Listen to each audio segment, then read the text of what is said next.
عێراق لە ئاسمان و زەمینەوە لە شەڕێکی قورسدا لەگەڵ داعش.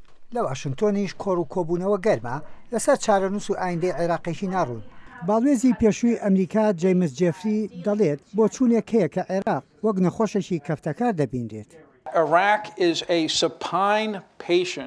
عێراق نەخۆشێکی پەککەوتوویە، خۆی خستۆتە بەردەم تیمێک لە پزیشکان، تکایە چیتان لە توانادایە بۆمی بکەن و چارەسەرم بکەن. ئێمە لە ڕابردوودا ئەو هەوڵەماندا بەرپرسەکان دەڵێن چی بکەین بۆ چاکسازی، بەڵام ئەوە لە ناو کۆمەڵگادا نەچەسپیوە.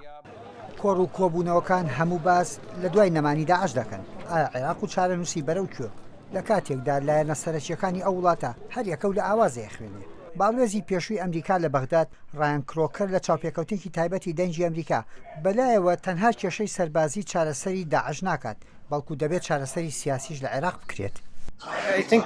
بە بڕوای من ئاستەنگەکانی دەوڵەتی ئیسلامی لە عێراق بە تەنها ئەوە نییە کە هەندێک ناوچیان لەژێر دەستدایە.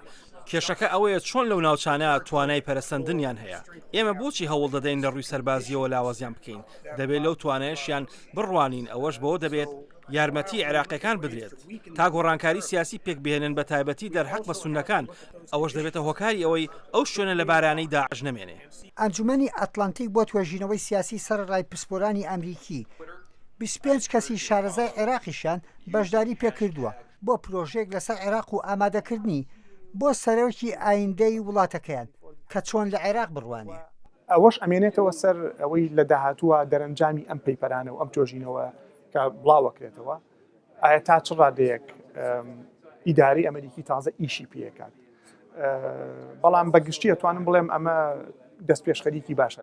لاپەڕەکانی مێژووی عێراق ئەگەر زۆر بەو مۆزاییکە هەمەڕەنگەوە بنازێت عێراقی فرائین و نەتەوە، بەڵام ئەزمموی پێکەوە ژیانی ئەو وڵاتە شتی ترەڵێن.